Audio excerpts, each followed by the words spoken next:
So with that, let's think about type 2 diabetes.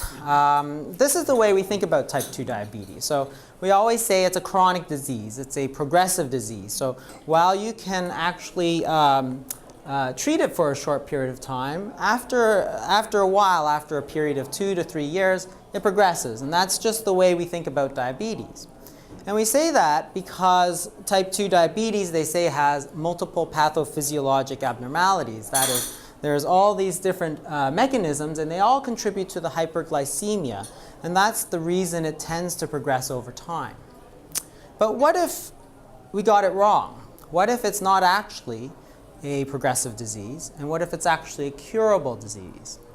That would really change our whole practice, because if we can think about the pathophysiology and we can really understand it, then maybe we can think about rational treatments for diabetes, and maybe we can cure it.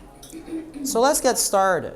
You have to go back a little bit first and think about type 2 diabetes, because really the core of type 2 diabetes is insulin resistance. So I've depicted here what insulin resistance is, and basically it is the cell is resistant to the effect of the insulin, and because of that you can see that you get very, very high levels of insulin. As you have an exposure, a persistent exposure, it gives you resistance. And the resistance leads to higher exposure. What does that mean? If you're to take the example of antibiotics, if you use antibiotics, you develop resistance.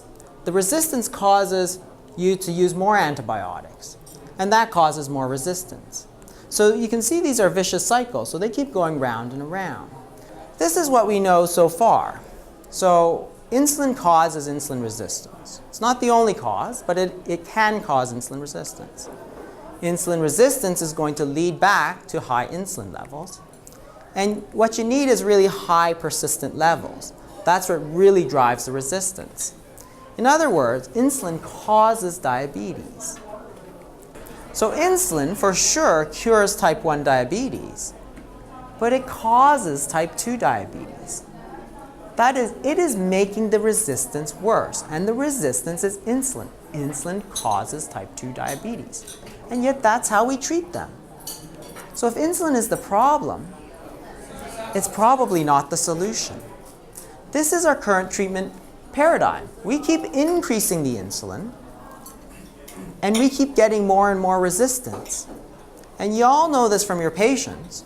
Over the years, they take 10 units, then 20 units, then 40 units, then 80 units, and you think you're doing a good job. But you're actually making them worse, not better. Because as you increase the insulin, you are getting decreased A1C, which you think is so good, but you're getting more weight gain, more heart attacks, and more cancer. So let's look at studies, for instance, where you can lower the glucose without the hyperinsulinemia.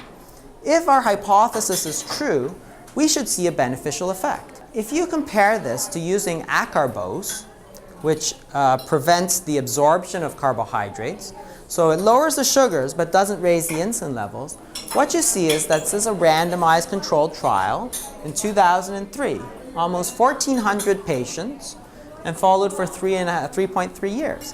What was their results? Well, a 49% relative risk reduction in cardiovascular disease, and a very large 2.5% absolute risk reduction. If you think about the cure trials, for instance, like Plavix, that's about the same magnitude of benefit. Yet everybody and their mother is on Plavix, and nobody's on acarbose. Yet the truth is that if you lower glucose with insulin, you don't see any effect. But if you lower it without raising the insulin, you do have a benefit.